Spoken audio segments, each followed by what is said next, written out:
The first subject is race. Who wants to come in on that? I remember that day. The Interracial Arm Wrestling World Championships. I'm a white man. Thank you. I'm a white man, which means that a lot of people hate me these days. But I'm a white man, so it doesn't matter. Literally the same. Not just that, I'm a young, white, middle-class, straight man. In the game of life, that is what's called a royal flush. I hit the jackpot, OK? I got lucky as shit, so everyone thinks my life is easy. Everyone thinks I've got it simple, but that's because they don't know my struggle, OK? My day-to-day, the shit I have to deal with on a daily basis. Do you know how often I'm sat in a coffee shop and someone asks me to watch their laptop for them? Just let me live my life! Yes, I am trustworthy, but don't assume that based on my appearance, OK? That is still discrimination. And yes, in this Cafe Nero, surrounded by all these mums, I'm unlikely to steal your Dell computer when I'm clearly already using a MacBook Pro. A superior laptop. But don't get too relaxed. I could just easily steal that Dell and repurpose it as a gift for someone I don't respect. Hard part for me about being those 5 things, that royal flush, is being a comedian. That's the hard part, because you're constantly told art comes from pain, right? To make great art, you've got to experience pain along the way in childhood or whatever, then harness that pain, turn it into art down the line. But I don't know the meaning of the word pain. I've never experienced any true pain. First time I even saw the word pain, I was in a patisserie.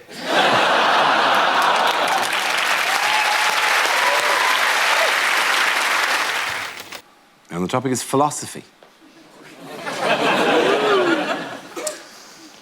I feel like people who say everything happens for a reason have never shit themselves on public transport.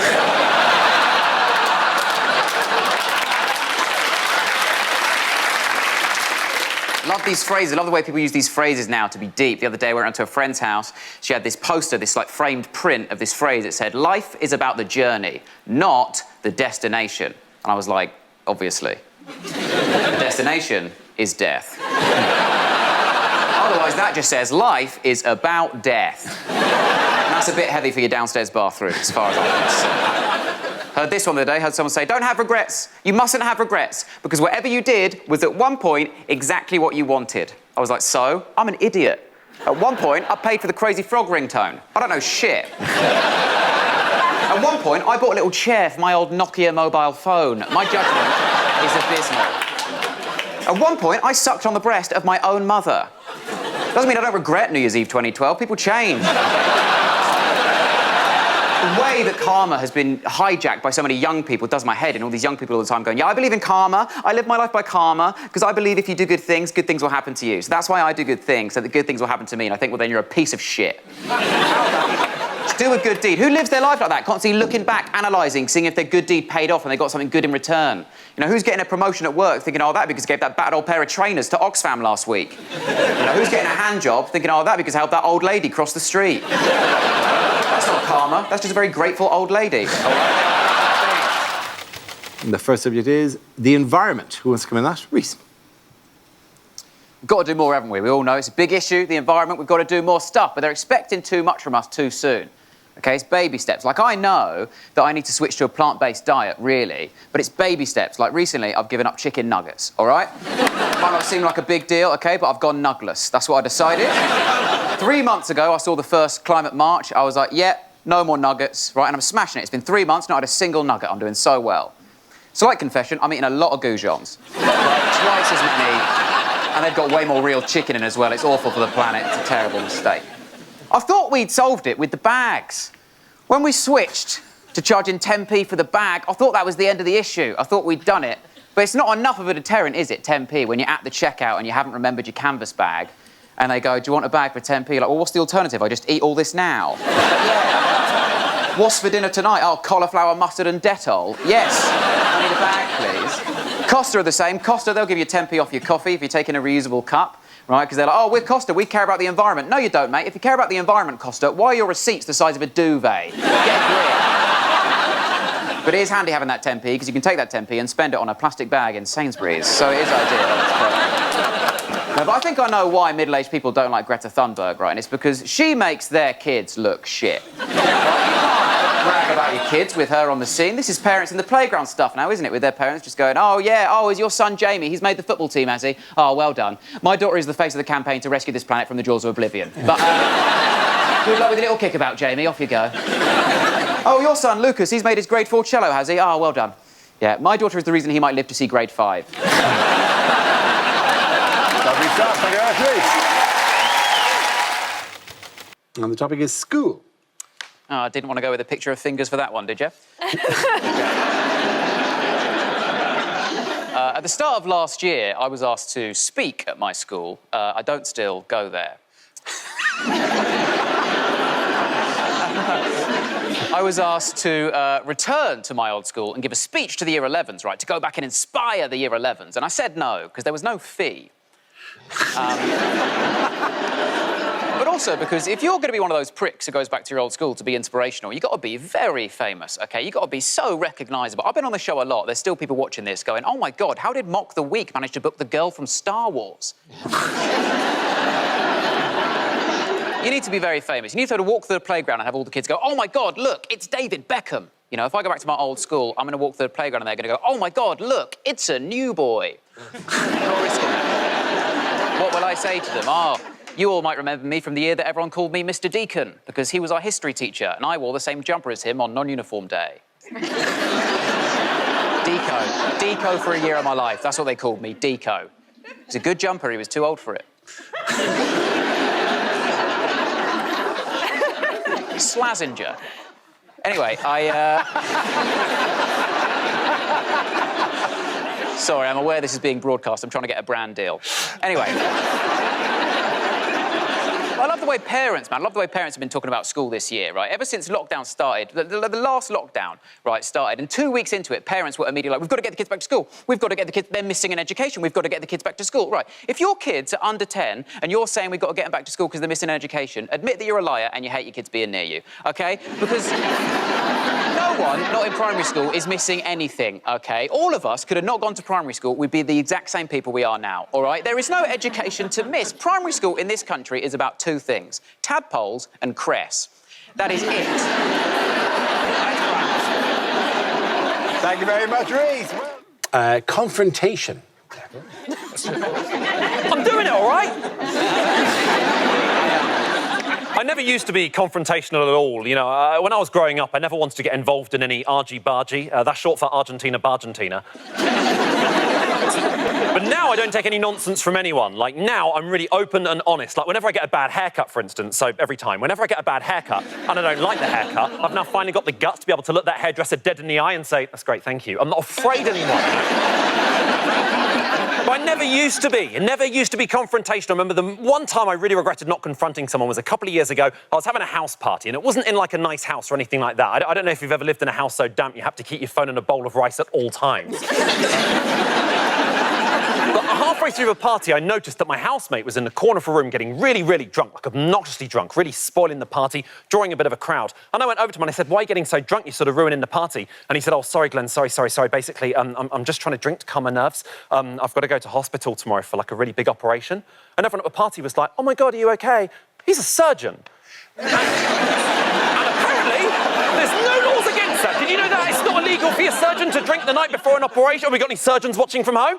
No, because they're all out getting hammered, that's what I've learned. No one knows this about surgeons. I don't trust any surgeons anymore. It ruined every night out for me since. I'd be out on a nightclub dance floor looking around the whole time thinking how many of these pieces of shit are medical professionals. And the worst thing I found out is that if you're a patient, you're not allowed to drink the night before an operation. That's messed up in the wrong way round. I know why surgeons have imposed that rule. Surgeons don't want you drinking the night before an operation because surgeons are worried you're going to go out clubbing and bump into them. I mean, it makes sense. Whilst your doctor's handwriting's so messy, he's got the shakes from last night. Your surgeon's only scrubbing up before an operation. He's trying to get rid of the nightclub stamp from the back of his wrist. That's the only reason. But obviously, I didn't confront him because, you know, I was a timid person. I'm not like other 28-year-olds. Well, I'm 31, but, like, I think I was always nervous about confronting people because I was always very shy. I was always very neurotic, you know. I'm one of those people, you know, I can't pee unless I can hear a tap running, you know, and I can't shit unless I can hear lasagna being dropped into the bath.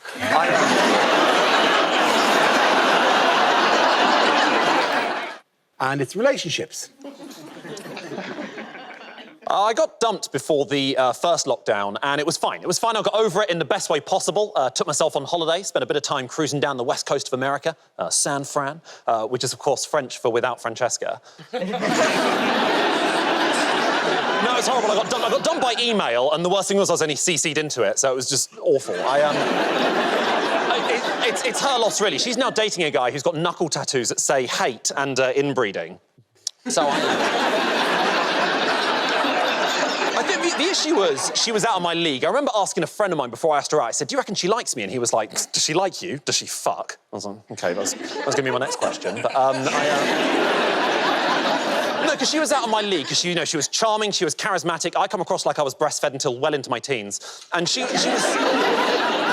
was sophisticated, you know? She was sophisticated. She was posh Scottish. If you don't know what posh Scottish is when you slow down for every fancy word you know, just to really show off about how many fancy words you know. It's something in the last few weeks that I have ascertained. When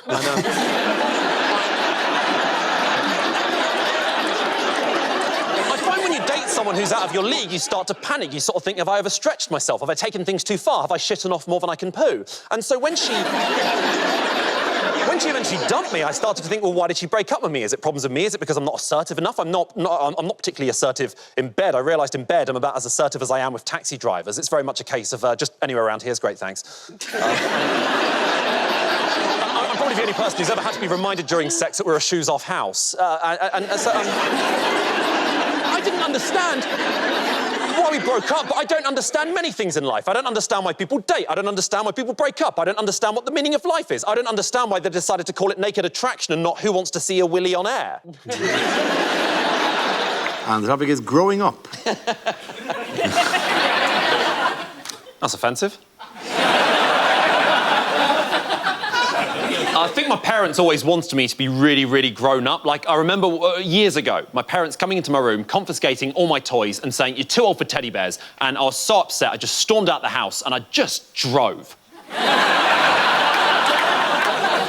I'm a proper grown-up now, though, and I can tell I'm a grown-up because of my pyjamas. Like, you can all tell you're grown-ups because of your pyjamas, because, like, when you're a kid, I'd wear pyjamas that had, like, immature things on, like Disney characters and stuff like that. But now I'm a grown-up, you know, I wear pyjamas that have got more mature characters on, like the Cast of Atonement. I mean, my 11-year-old cousin, we've both got Harry Styles pyjamas, but hers say One Direction and mine say Dunkirk. Obviously, slippers is the only exception to this. Slippers only ever have grown-up characters on because it's only grown-ups who wear slippers. No child in their right mind is wearing slippers, and if your child is wearing slippers, keep your creepy Jacob Rees-Mogg child away from me. When I was growing up, all I ever wanted to be was I wanted to be an astronaut. I thought I can be an astronaut. I've only got two weaknesses, being vague and another weakness. No, I can be an astronaut, but the problem is, if you tell your teachers you want to be an astronaut, they say, no, you don't need to study that. You need to study Shakespeare. The only way you can become clever is if you study Shakespeare. That's not true. Shakespeare didn't study Shakespeare. He went on to become Shakespeare. Shut up, shut up, shut up. I'm just annoyed at myself because I didn't realise to be an astronaut you've got to be good at science, and I didn't listen during science, and now I don't remember any science. Like, I remember the basics. I know stuff like if you put a tooth in some milk, you will lose your job at Cravendale. But I get annoyed at what I do remember and what I don't remember, and I find it unfair. I find it unfair that for 7 years of my life I had to study physics every single week. I don't remember any physics. Yet in 2003, I saw half of Johnny English. I still remember the name Pascal Sauvage. Thank you very much, Glenn. The first subject is domestic life. Who wants to go? Glenn. I've got two housemates, Sarah and Shalil. And it's not the Sarah and Shalil. I think a lot of people get excited when I say I lived with Sarah and Shalil. It's not the famous Sarah and Shalil you're probably thinking of. I think a lot of people think I'm talking about Sarah and Shalil from AQA's 2007 GCSE Maths Exam Question 3. No. You know,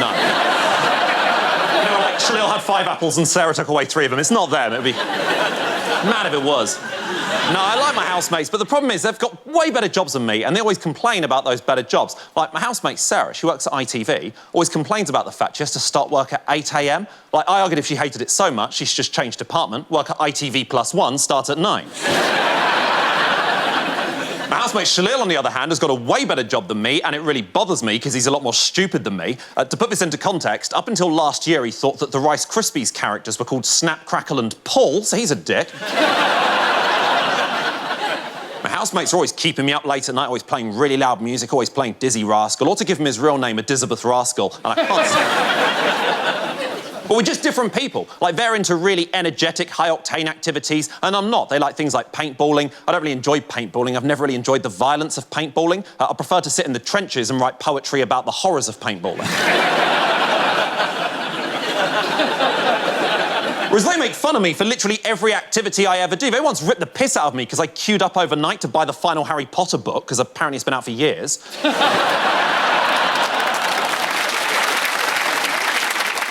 We got kicked out of our flat a few years ago, and it was a nightmare. I remember saying goodbye to my housemates for the final time. I said goodbye at a train station, then we all went our separate ways. Sarah departed Paddington on a train leaving at 65 miles an hour. Shalil departed one on... I thought it was just bad luck that I'd lived with people I didn't like. I'm an unlucky guy. I come from an unlucky family. Like my dad, for instance, unluckiest person I've ever met. Last year, he was travelling in an Uber for the first time, fell asleep for 1 minute, got given 1 star. That is bad luck. Uber said he was a bad driver, but that is bad luck. Thank you very much, Graham.